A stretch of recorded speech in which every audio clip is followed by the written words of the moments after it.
Good morning सभी को। मैं मनोज राणा, आप सभी को मिशन मंजिल की तरफ से जोहार। आज जो क्लास होने वाली है, जो क्लास है वो 11th कॉमर्स। 11th कॉमर्स का एक सेट है, उसको बनाएंगे 11th क्लास का जो है वो कॉमर्स का जो भी विद्यार्थी उसके लिए बहुत यूजफुल होने वाला है, उपयोगी होने वाला है। आप देखेंगे एक सेट है। अब एक सेट को हम लोग किस ढंग से किस तरीके से हम लोग बनाएंगे, एक सेट है उसको बनाना है और बनाएंगे तो बहुत बेहतरीन तरीके से देखेंगे कि कैसे बनाते हैं, है ना। तो आपको बता दें कि मिशन मंजिल आपके लिए मिनिमम फी में मिशन मंजिल आपके लिए मिनिमम फी में 12th कॉमर्स का कोर्स उपलब्ध करा रही है।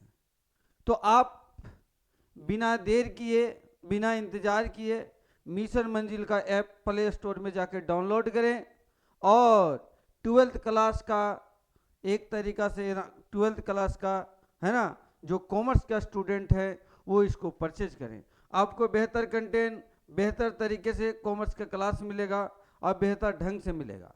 बेहतर ढंग से मिलेगा मतलब आपको, मतलब एक तरीका से, है ना, पीडीएफ भी मिलेगा, रिकॉर्डिंग क्लास मिलेगा, आपको राइटिंग, हैंड राइटिंग, हाथ से लिखा हुआ नोट्स प्रोवाइड होगा और मिनिमम फी में होगा, है ना। तो बेहतर, है ना। तो प्ले स्टोर में जाके मिशन मंजिल का ऐप डाउनलोड करें और हम ही क्लास लेंगे, हम ही आपको पढ़ाएंगे और बेहतरीन ढंग से पढ़ाएंगे, है ना। तो चलिए देर ना करते हुए एक हम लोग चलते हैं एक सेट की ओर। सेट कहता है which of the follow is not an economic activity. इसमें से कौन इकोनॉमिक एक्टिविटी नहीं है, इकोनॉमिक एक्टिविटी नहीं है।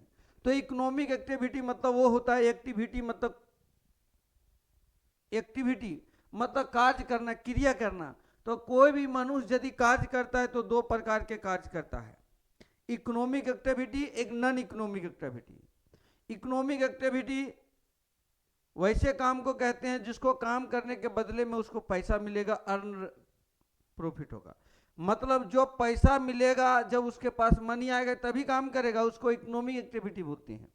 और दूसरा होता है नॉन इकोनॉमिक एक्टिविटी, उसको पैसा नहीं, वो समाज की सेवा करेगा, अपना रेपुटेशन बढ़ाएगा, अपना गुडविल बढ़ाएगा। मतलब इसमें नॉन इकोनॉमिक एक्टिविटी में पैसा नहीं मिलेगा, है ना। एक्टिविटी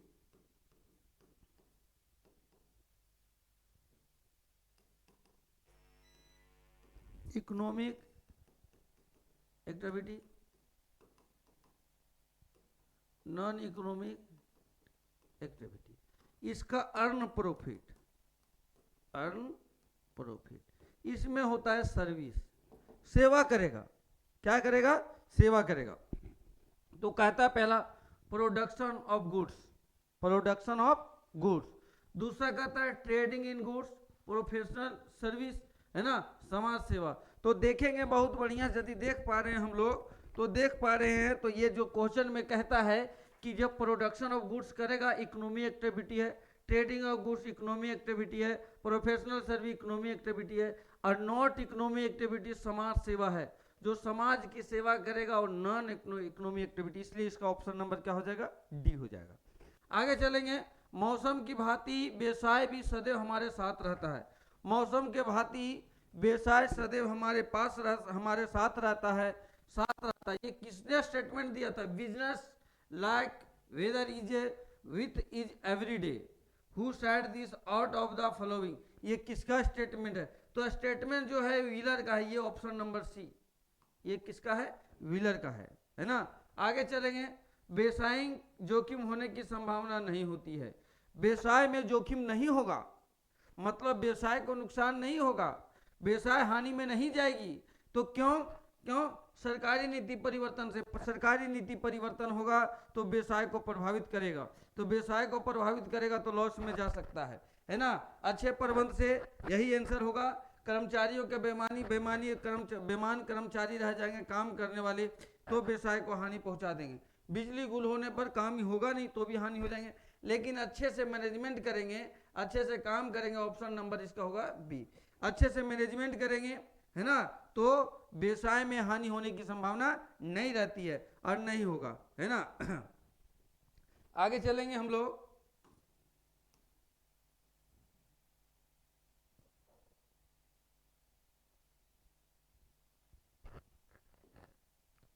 चलिए, कहता कॉमर्स किसका अंक है, तो कॉमर्स किसके अंक के बारे में बता देते हैं।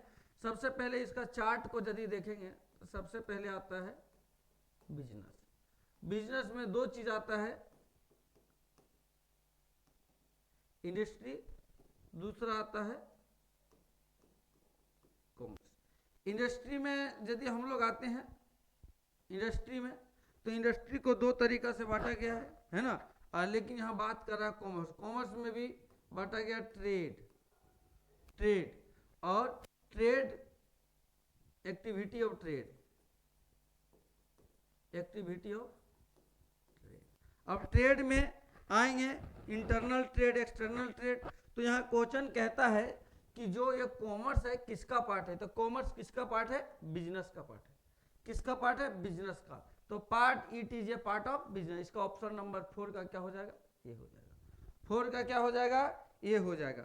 चलेंगे 5 नंबर में कहता है कि mining is a genetic industry, extractive industry मतलब निष्कर्षक उद्योग, रचनात्मक उद्योग, निर्माणी उद्योग। तो देखिए रचना और निर्माणी ये दोनों होगा नहीं। अब कहता है जेनेटिक उद्योग उसको बोलते हैं जो एक तरीका से पीढ़ी दर पीढ़ी चलता है, लेकिन एक होता है निष्कर्ष उद्योग जो प्राकृतिक संसाधनों से मिला हुआ है। जैसे प्राकृतिक संसाधनों से कुएं से एक तरीका से तेल निकालना है ना, माइनिंग से उसके जो खान होते खान से उसके कोयले निकालना, अब्रक निकालना। तो खनन कहता है तो खनन होगा जेनेटिक। इसका ऑप्शन नंबर हो जाएगा बी। कितना हो जाएगा, बी। आगे चलेंगे।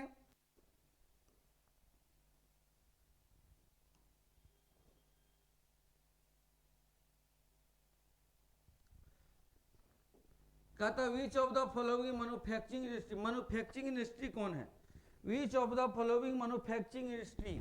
तो मैन्युफैक्चरिंग इंडस्ट्री के बारे में यदि बात कर रहा है कि मैन्युफैक्चरिंग इंडस्ट्री होता क्या है, मैन्युफैक्चरिंग इंडस्ट्री है क्या, तो बता दें मैन्युफैक्चरिंग इंडस्ट्री वो होते हैं जो कच्चे माल को लगा के तैयार माल उत्पादन किए जाते हैं। मतलब कच्चे माल लगाए जाते हैं और तैयार माल निकाले जाते हैं। कच्चे माल लगाए जाते हैं, तैयार माल।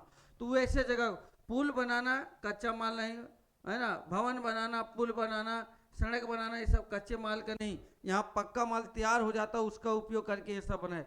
लेकिन चीनी बनाना ये मैन्युफैक्चरिंग इंडस्ट्री का है। इसका ऑप्शन सी नंबर होगा, क्योंकि कच्चा माल चीनी कैसे तैयार होता है, चीनी एक तरीका से बोलिए कि चीनी निकालने कारखाना होता है, कारखाने में ही चीनी बनाया जाता है, जहाँ कच्चे माल दिया जाता है चीनी बन के बनता है, जैसे ईख दिया जाता है। इसका ऑप्शन नंबर सी। हिंदू व्यवसाय परिवार के कर्ता का लायबिलिटी क्या है, द लायबिलिटी ऑफ कर्ता in the Hindu family business. Hindu family business का जो कर्ता है उसका लायबिलिटी क्या होता है, उसकी लायबिलिटी क्या है। तो उसका लायबिलिटी के बारे में यदि हम लोग देखेंगे तो लायबिलिटी के बारे में देखेंगे तो देखिए मेन होता है इसका जो होता है ये कर्ता होता है। क्या होता है, कर्ता। और कर्ता को यदि देखते हैं बहुत बढ़िया से तो कर्ता में इसका कर्ता का जो लायबिलिटी होता है और एक इसके काम करने वाले इसके सदस्य होते हैं, मेंबर। तो मेंबर का लायबिलिटी लिमिटेड होता है और कर्ता का अनलिमिटेड होता है, अनलिमिटेड होता है, अनलिमिटेड। तो कर्ता का दायित्व क्या होता है, अनलिमिटेड। इसका ऑप्शन नंबर क्या मारेंगे हम लोग, बी मारेंगे। ऑप्शन नंबर क्या होगा, इसका ऑप्शन नंबर बी होगा। क्या होगा, ऑप्शन नंबर क्या होगा, बी होगा। आगे चलेंगे। कहता registration of the cooperative society. Cooperative society का रजिस्ट्रेशन जो होगा वो रजिस्ट्रेशन कराना क्या है ना। तो बिजनेस के बारे में यदि हम लोग आते हैं, बिजनेस के बारे में यदि हम लोग बात करते हैं तो भिन्न भिन्न तरीका से बिजनेस होता है। जैसे सोल पार्टनर है, partnership, joint Hindu company, cooperative society है ना, उसके बाद आता है कंपनी। तो कोऑपरेटिव सोसाइटी लोगों की सेवा करने की भावना से होती है ना। तो कोऑपरेटिव सोसाइटी का रजिस्ट्रेशन करवाना अनिवार्य है। इसका ऑप्शन नंबर ये होगा। इसका ऑप्शन नंबर क्या होगा, ये होगा। ऑप्शन नंबर ये होगा। आगे चलेंगे।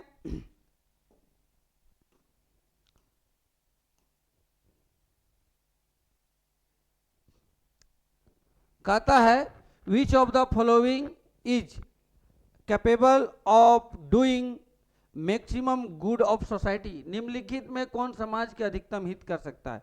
निम्नलिखित में कौन समाज में हित कर सकता है?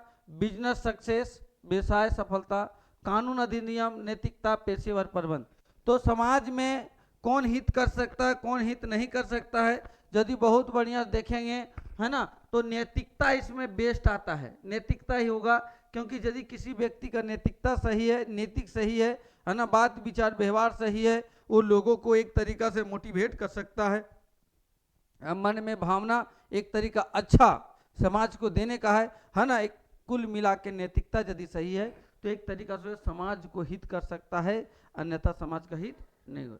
एक उद्यम को अच्छे नागरिक के भांति व्यवहार करना चाहिए। एक उद्यम को अच्छे नागरिक के भांति करें, किसके प्रति उत्तरदायी है? किसका उदाहरण है? कहता है एक उद्यम को अच्छे नागरिक के भांति व्यवहार करना चाहिए। एक उद्यम है, उद्यम मतलब होता है एक व्यवसाय है ना, व्यवसाय को चलाने वाले उद्यमी होते हैं, वो एक तरीका से अच्छे नागरिक के भांति व्यवहार करना किसके प्रति उत्तरदायी है? ये किसके प्रति उत्तरदायी है, किसके प्रति व्यवहार करेगा? तो देखिए उपभोक्ता होता है, उद्यम व्यवसाय को चलाएगा, उसका डायरेक्ट कनेक्शन होता है उपभोक्ता कंज्यूमर से, कस्टमर से, तो कस्टमर के प्रति अच्छे से व्यवहार करना चाहिए। इसका ऑप्शन नंबर हो जाएगा सी। क्या हो जाएगा ऑप्शन नंबर सी? आगे चलेंगे, देखिए तो कहता है क्वेश्चन, बाह्य स्रोतीकरण की प्रकृति है, बाह्य स्रोतीकरण की प्रकृति है। बाह्य स्रोतीकरण की प्रकृति क्या है? बाह्य स्रोती कहता है व्यवसाय का संवर्धन, उच्च गुणवत्ता वाली सेवाएं, वर्तमान समय की आवश्यकता, ऑल ऑफ दिस।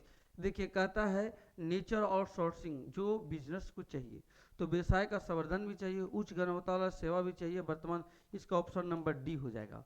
ऑप्शन क्या होगा? डी होगा। आगे चलेंगे, ऑप्शन नंबर क्या होगा? डी होगा।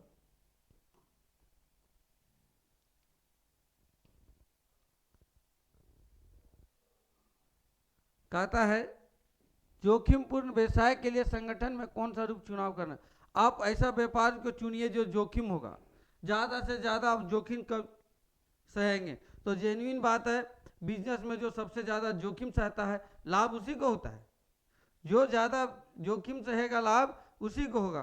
तो कौन सा ऐसा बिजनेस है जिसमें सबसे ज़्यादा जोखिम होता है? तो हम लोग देखेंगे सबसे ज़्यादा बिजनेस वाला जो जोखिम होता है वो सॉल्व पार्टनर, ये सॉल्व पार्टनरशिप होता है।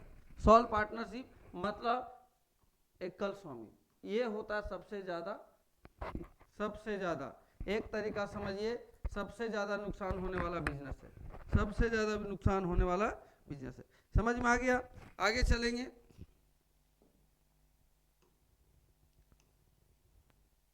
आगे चलेंगे।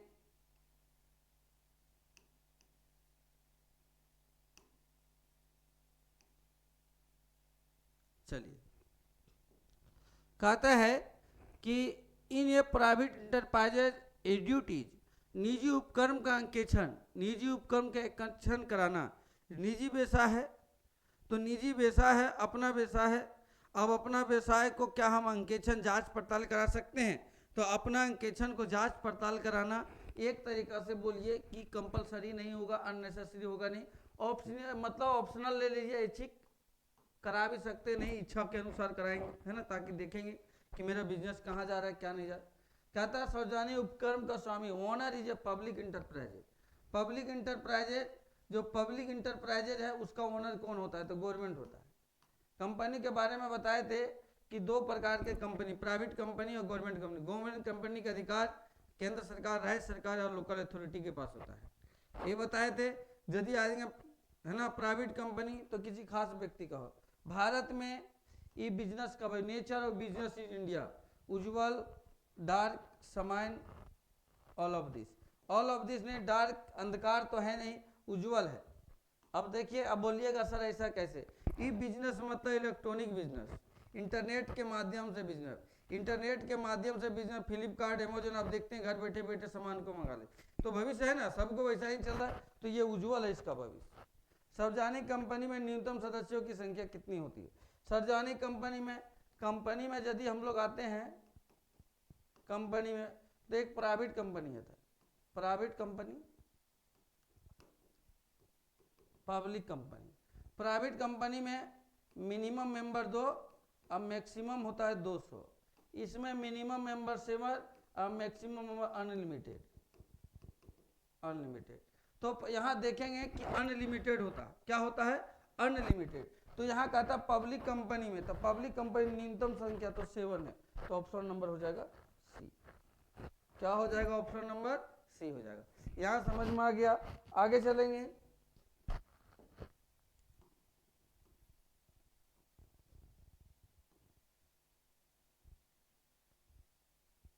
चलिए, कहता है पूर्वाधिकारी अंशधारियों को सामान्यता, पूर्वाधिकारी अंशधारी शेयर होल्डर 2 प्रकार, equity share holder, preference share holder.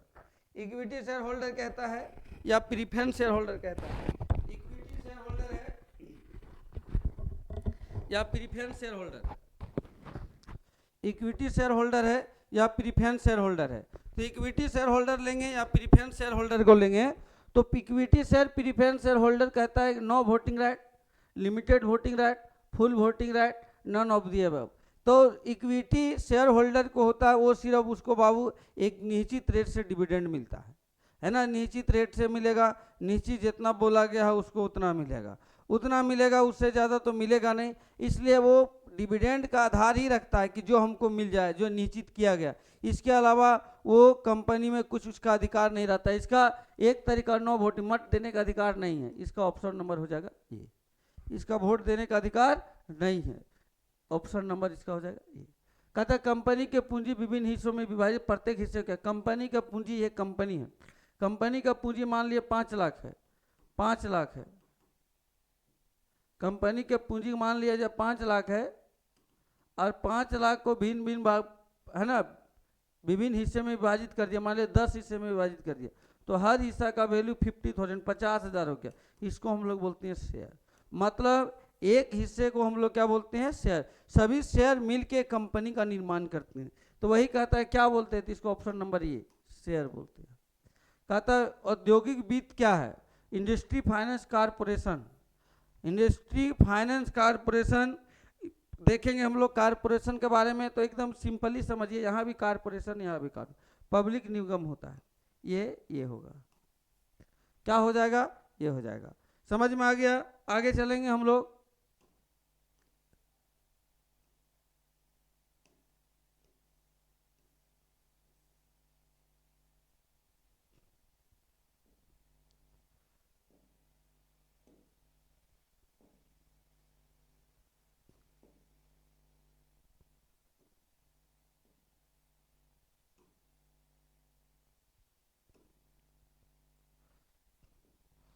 कहता है बहुराष्ट्रीय कंपनी का क्षेत्र, बहुराष्ट्रीय कंपनी, लोकल, बहुराष्ट्रीय मल्टीनेशनल कंपनी। मल्टीनेशनल कंपनी वो कंपनी होता है जो एक देश का व्यापार दूसरे देश, मतलब एक देश की सीमा पार करके दूसरे देश में प्रवेश करके व्यापार करना, वो एक तरीका से मल्टीनेशनल कंपनी बोलिए तो अंतर्राष्ट्रीय स्तर पर व्यापार होता है।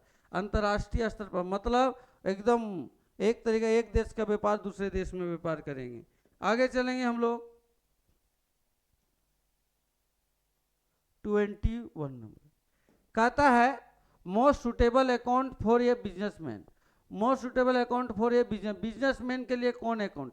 देखिए अकाउंट के बारे में यदि खाते के बारे में बात होता है, तो जो हम लोग के लिए जनरल लोग हैं उसके लिए हम लोग सेविंग अकाउंट खोलते हैं, सेविंग अकाउंट। कारण सेविंग अकाउंट एक ऐसा जो बंद नहीं होता, मिनिमम बैलेंस रखने पर भी बंद नहीं होता है, 2-4 महीने 5 महीने के बाद भी इसमें देखेंगे तो खाता चलता रहेगा। लेकिन करेंट अकाउंट होता है, आपको महीने में एक बार ट्रांजैक्शन करना ही पड़ेगा। तो बिजनेसमैन इसलिए है ना, करेंट अकाउंट, रोज पैसा जमा करना, रोज निकालना, इसका ऑप्शन नंबर हो जाएगा बी।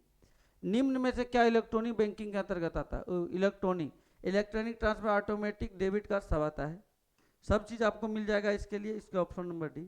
अग्नि बीमा की अवधि कितनी होती है, जीवन बीमा होता है, अग्नि बीमा होता है ना, जो क्षतिपूर्ति के लिए किए जाते हैं। तो अग्नि बीमा की अवधि 1 साल होती है ना, ए, ऑप्शन नंबर ए।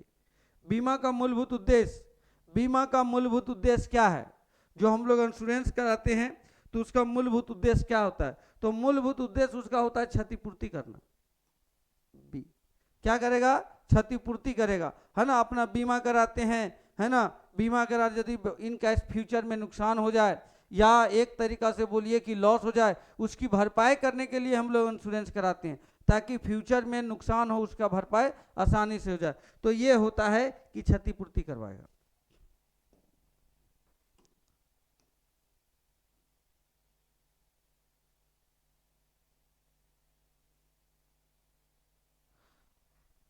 चलिए, क्वेश्चन कहता है कि भारत में स्पीड पोस्ट सेवाओं का प्रारंभ हुआ था। Speed post service started in India. Speed post service कब स्टार्ट हुआ था इंडिया में? स्पीड पोस्ट सर्विस के बारे में यदि हम लोग बात करते हैं, तरीके से बात करते हैं, तो स्पीड पोस्ट जो सेवा प्रारंभ हुआ था वो 1986। ऑप्शन नंबर हो जाएगा डी। ऑप्शन नंबर कितना हो जाएगा? डी हो जाएगा। आगे कहा था भारत में इंटरनेट का उपयोग होता है। In India internet is used. कहता है पुस्तकालय, लाइब्रेरी में, यूनिवर्सिटी में, बैंक में, ऑल ऑफ एबव, सब जगह होता है। आज के समय में इंटरनेट इतना आवश्यकता हो गया है कि बिना इंटरनेट का रहना एक तरीका से बोलिए कि जैसे नहीं होता है कि हम मेरे पास कुछ है ही नहीं, हम कुछ हैं ही नहीं।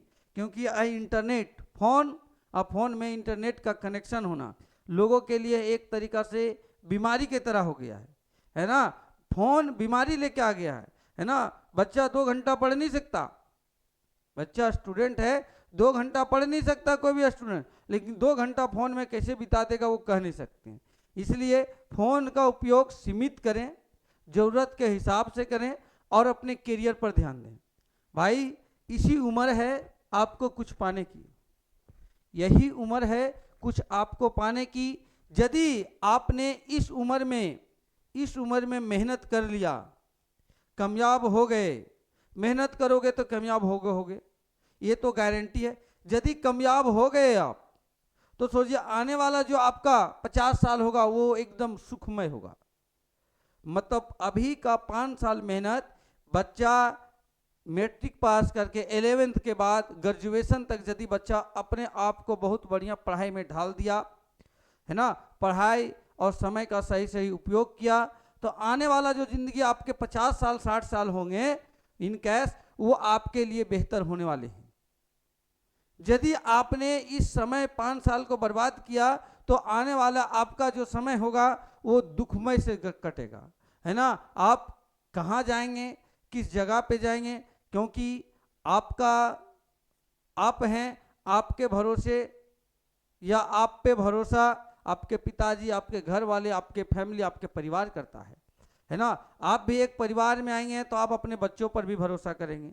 यदि आपने कुछ कर नहीं पाया, आपने कुछ कर नहीं सके, तो अपने बच्चों के लिए क्या कर पाएंगे, या आपके लिए आपका बच्चा क्या कर सकता है। हो सकता है कि आप जो नहीं कर पाए, या आप कहते हैं कि गवर्नमेंट जॉब करें, आप नहीं लग पाए, अपने बेटे को सब कहेंगे कि गवर्नमेंट जॉब लगा दे। अरे वो बेटे के जगह पर कल्पना मत करो, खुद आप खड़ा हैं, आप अपने तो देख लो कि हम कामयाब हो जाएं, हम जॉब में आ जाएं, तो हमारा आने वाला पीढ़ी जॉब में रहेगा, मेरा आने वाला फ्यूचर भी जॉब में रहेगा, अच्छा से रहेगा, है ना। एक तरीका से बेहतर रहेंगे आप। तो इसी के लिए स्टूडेंट लोगों को कहते हैं आप पढ़ाई पर ध्यान दें, है ना।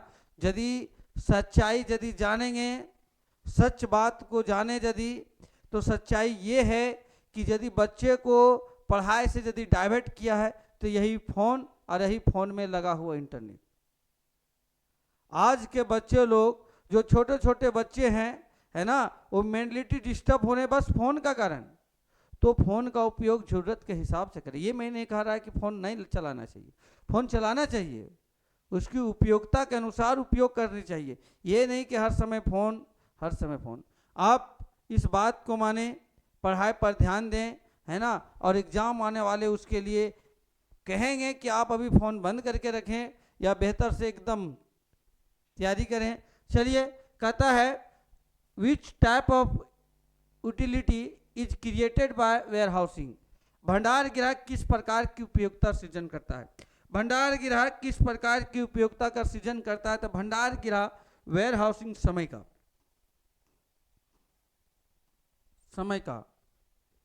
किसका करता है? समय का करता है।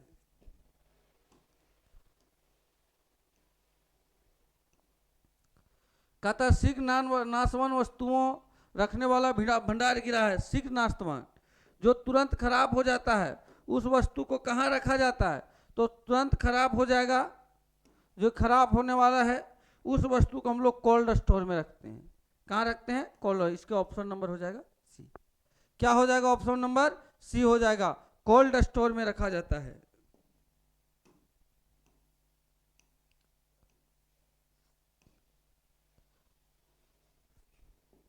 शेयर होल्डर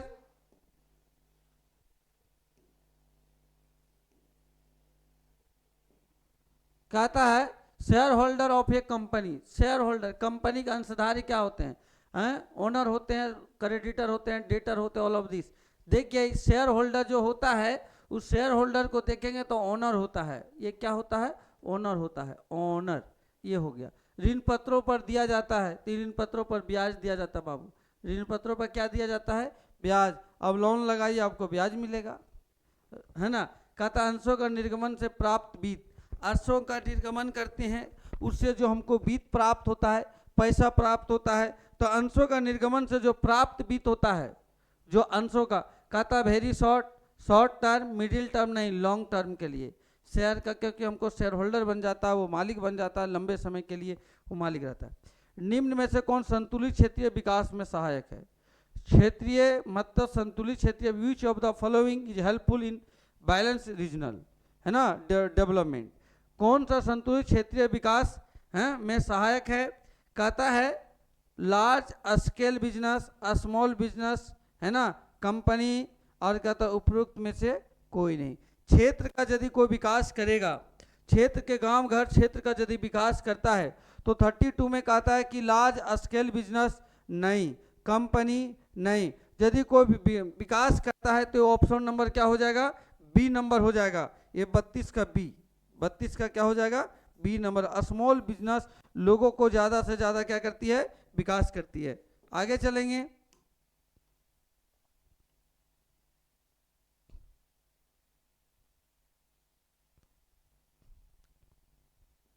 चलिए, निम्न में कौन सी लघु उद्योग की समस्या नहीं है। लघु उद्योग की समस्या नहीं है, कहता which of the following not a problem of small industry. Small industry का नॉट नहीं भी समस्या है। तो स्मॉल इंडस्ट्री का जो समस्या नहीं है वो एक तरीका से देखेंगे ये स्थानीय मांग, ये कोई समस्या नहीं है। उधर परिस्थिति का अभाव, ये भी पुरानी तकनीकी वो भी समस्या है ना। इंडिपेंडेंट फाइनेंस वो भी समस्या है। फुटकर व्यापारी माल बेचता है, फुटकर व्यापारी हम बोले थे एक होता है माल को जो बेचता है, तो माल को बेचता है, एक होता है होलसेलर, होलसेलर से रिटेलर जो होता है वो क्या होता है, फुटकर व्यापारी, है ना, एक तरीका से कंज्यूमर। तो रिटेलर जो फुटकर व्यापारी कंज्यूमर को बेचता है, तो कंज्यूमर कहाँ, ये ऑप्शन नंबर। अब हम लोग जाएंगे सुपर बाजार का उदाहरण है। सुपर बाजार आर एग्जाम्पल ऑफ, सुपर बाजार का क्या उदाहरण है, सुपर बाजार का क्या उदाहरण है। तो सुपर बाजार डिपार्टमेंटल स्टोर होता है, क्या होता है, डिपार्टमेंट, इसका ऑप्शन है। विभागीय भंडार का जन्म किस देश में हुआ, तो विभागीय भंडार की जन्म ये फ्रांस में हुआ।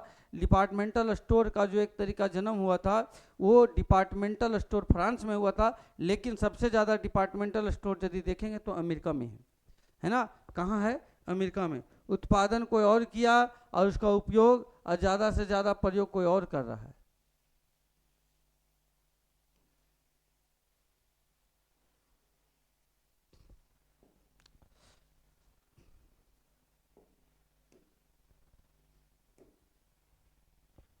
क्या ये कप्तान की राशि निर्गत करता है, कौन, mate's receipt is issued by, कप्तान की राशि निर्गत करता है। क्या होता है, जहाज का कप्तान आयात करता, निर्यात करता है प्रधानमंत्री। प्रधानमंत्री होगा ही नहीं, प्रधानमंत्री का यहाँ जहाज चलाने से कोई बहुत ज़्यादा लेना देना नहीं रहता है। तो आयात करता नहीं, निर्यात करता नहीं, जहाज का कप्तान, राशि नहीं, इसका ऑप्शन नंबर ए। निर्यात प्रक्रिया आरंभ होती है, निर्यात प्रक्रिया पर, एक्सपोर्ट की प्रक्रिया कब स्टार्ट होगा, बिल ऑफ लैंडिंग, इंडेंट, है ना, कहता चार्टर पार्टी से, है ना, कप्तान की राशि से नहीं। ये जो 38 नंबर का जो होता है निर्यात प्रक्रिया इंडेंट से होता है। 38 नंबर का हो जाएगा बी। 38 नंबर का क्या होगा? बी। आगे चलेंगे।